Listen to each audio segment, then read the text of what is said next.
Caractéristiques du vecteur accélération. On a vu que le vecteur accélération est égal à la dérivée du vecteur vitesse par rapport au temps. Autrement dit, le vecteur accélération est collinéaire à la variation du vecteur vitesse. On aurait pu l'écrire de la façon suivante. 1 sur dt, ceci est un nombre, 1 sur la variation de temps, en seconde moins 1 sur des secondes, fois d de v. Comme on a un vecteur grand A qui est égal à b fois un vecteur grand B, A et B sont collinéaires. Même chose pour le vecteur accélération et le vecteur variation de vitesse.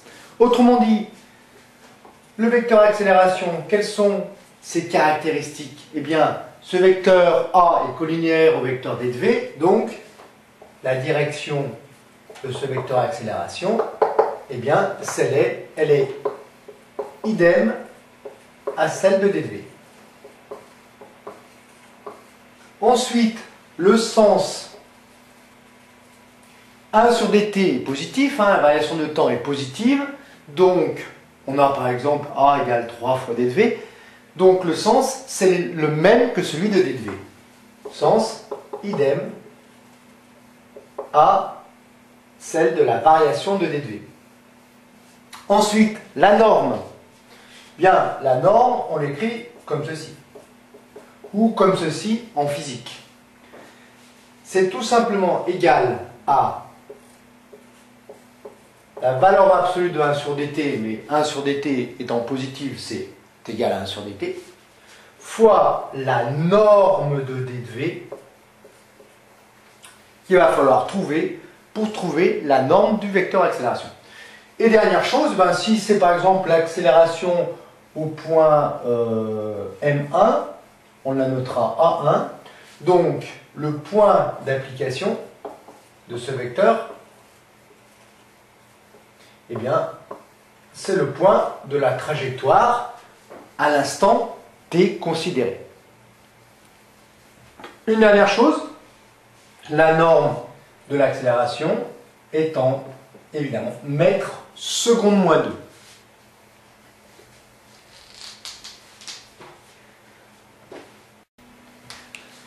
Un petit exercice maintenant.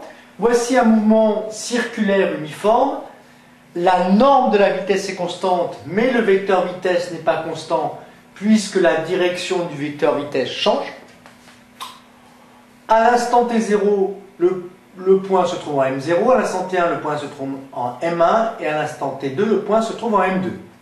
On a tracé le vecteur variation de vitesse d de v qui est égal à v2 moins v1, vecteur vitesse v2 moins vecteur vitesse, v0, v1 moins v0, voilà le vecteur vitesse d de v, et on vous demande quelles sont les caractéristiques du vecteur accélération. À vous.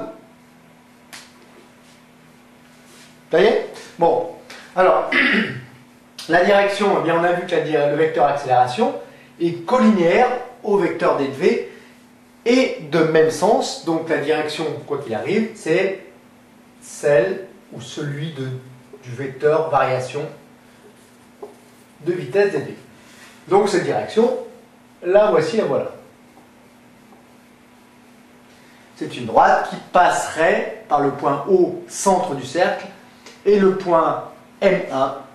Ensuite, le sens, eh bien, 1 sur dt est positif. Autrement dit, le vecteur accélération est de même sens que le vecteur d de v. Donc le sens, c'est celui de d de v. Ensuite, norme ou valeur, eh bien, la norme de A1 est égale à la norme de d de v. Voilà.